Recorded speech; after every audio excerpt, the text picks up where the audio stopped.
काय होऊन बसलं हे सगळं? क्वार्टर बरोबर असं नको होतं व्हायला. त्याचं स्वतःचं घर आहे आणि सुभद्रा काकूने त्याला अशा प्रकारे उडं पाडलं. का केलं असेल असं सगळं? ज्योती, कशाला विचार करते तू हा सगळा? हे सगळं एकतर लपून छपून करायची काय गरज होती? आणि जर केलंच आहे तर जरा काळजी घ्यायला हवी होती ना.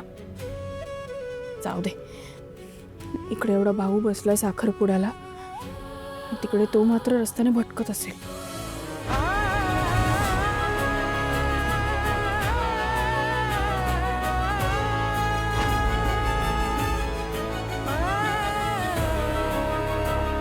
आता मुलीच्या आई वडिलांनी पुढे या.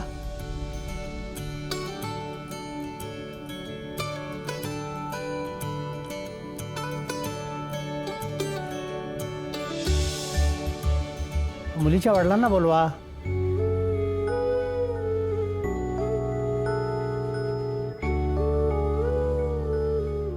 गुरुजी, मला वाटतं प्रीतीच्या आई इथे आहेत. आपण विधी सुरू करूया. मुलीचे वडील आल्याशिवाय विधी पूर्ण कसा होईल? गुरुजी, मुलीच्या बाजूनी फक्त आईच आहेत असं समजा आणि विधी सुरू कर.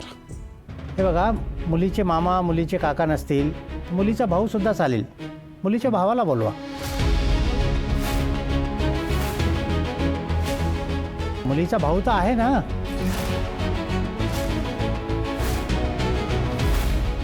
हे बघा गुरुजी, मुलीच्या बाजूने आता इतर कोणालाही बोलवू नका. मुलीच्या आईंना विधी सुरू करू. बरं, ठीक आहे.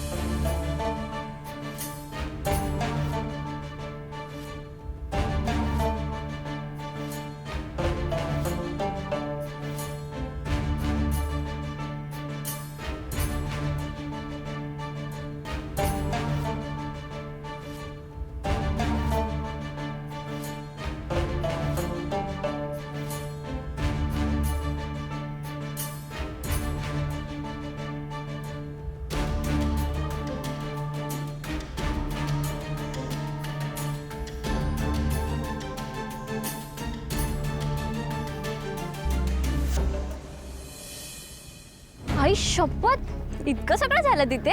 हो ना. अगं, तुला माहितीये का, सुभद्रा काकू अशा अजिबात नव्हत्या.